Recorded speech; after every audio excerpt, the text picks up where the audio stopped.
Okay, attorney, moving forward, what are your reaction on this nomination or this appointment of Associate Justice Carpio Morales? Because we thought that Carpio Morales is one of the justice of the Supreme Court that handled the longest case of OFWs against a foreign employer. What do you feel about it, attorney? Yeah, this is about the case involving the biggest company in the world, the Brown and Root International, now Kellogg Brown and Root, which is an associate of the Halliburton Group of company, whose officials during the golden years, our workers are working in the Middle East, in the Bahrain and Abu Dhabi. The highest official is then the President CEO Richard Dick Cheney, and he became vice president in the term of the George Bush Jr., the son, and he's quite powerful figure, but now he's facing so many criminal and administrative charges in USA and in Nigeria and other places where there are also Filipinos, and it's exposed in the online and all computers are there.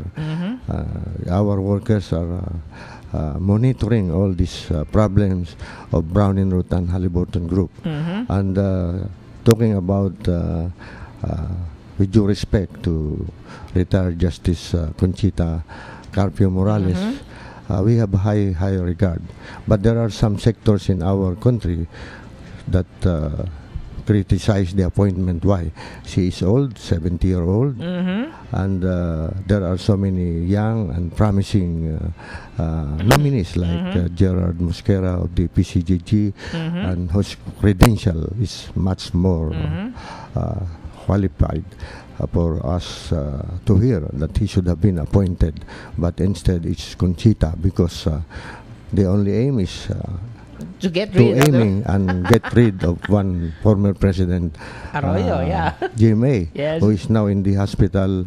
He might have been suffering some moral and physical and mental anguish or pain. So, kaya medyo mahirap yun. But coming back again, let us give her a break. But the ombudsman is a constitutional body, and if the only purpose is to punish the guilty, well, all our prison and jails, kulang yan, and there are so many who will be convicted and put in prison.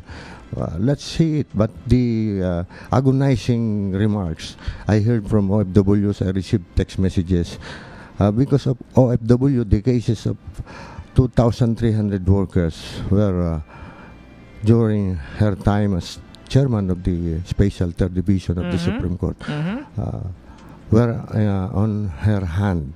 The fate and the future of the OFWs, not only the 2,300, but the 12 million, as you have mentioned, are in the hands of that division. But unfortunately, the decisions, although we won a victory, this is partial. And we are not aiming for a total victory, but the victory out of 2,300, only around 149 were granted awards again on 4 benefits instead of 12 employment benefits that were won in the 2002 December 3 decisions on moral damages, exemplary damages, and hazard pay, dangerous pay, discrimination pay under the U.S. Employment Opportunity Commission, UOC. All these are for the benefits not only of the 2,300, but all the Filipinos now are now working in different nations of the world, in the more than 190 nations and territories where Filipinos are there. Now, as what you have mentioned, attorney.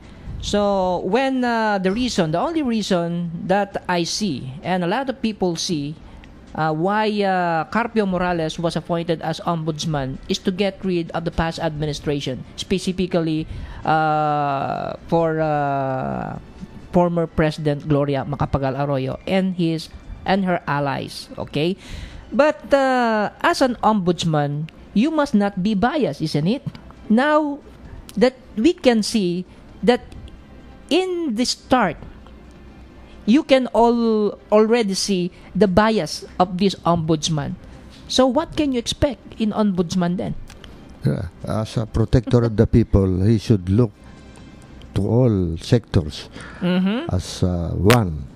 But there must be no division of sectors pro-administration during the time of GMA and other officials of the government and during the time of President Aquino. But let us not judge her early now. Maybe she has to prove, although in the Supreme Court, especially on the cases of OFWs, those who work in Indonesia, in Nigeria, and Algeria, the Supreme Court, especially the case of 2,300 who celebrated the Migrants' Day as other brothers and sisters from other nations like India, Mexico, who are the number one, number two recruiter or on the manpower sectors. They are the biggest distributor of workers all over the world, and the Philippines is number 3. But we celebrated the Migrants' Day by going there to the Supreme Court, because the Supreme Court must be the savior of our OFWs, because the Constitution is very pronounced on their very right to be protected. And Justice, now Ombudsman Conchita Carpio Morales is away now, no longer in the Supreme Court. But he has all the time, and he could have made history and by deciding on behalf of these 2,300, where the beneficiaries will be the 12 million migrants and Filipinos, the illegal and the legal workers, and they will be respected. The honor and the dignity and the quality of our Philippine workers, pound for pound, they are the best workers in the world. Okay, Attorney, I'm just a little quite curious on how long did Carpio Morales handle the case of OFWs, and in case that the decision was handed by the Supreme Court, how much the OFW will be receiving as a reward? Well, had the decisions of the December 3, 2002 of the National Labor Relations Commission were affirmed, the $609 million would have been valued now at around $2.7 billion. Wow! And this is the biggest case in the history of 110 years. And this can help the economy a lot. It's really, money, this will go into our financial system, will help our people, and poverty will be defeated because they will be investing their money not only for their families but for their countrymen. And I believe I can say with truth that with the filing of more than 11,000 pages that you did yesterday, that we did yesterday, I hope the victim justices who are the in-bank members in the next few weeks, because there are still two justices who are not who have already retired, Justice Antonio Natura and now Justice Conchita Morales Carpio. They should have been replaced, or nominees that were have a track record of fairness and just and of course intelligent and love of country and mastery of the laws, especially the Constitution, where all issues are there. And we raised that issue in our 11,000 pages, the right of the people to due process, the right of the people, especially the OFW, to their property, to the wages and the compensation, because this is the lifeblood of every Filipino.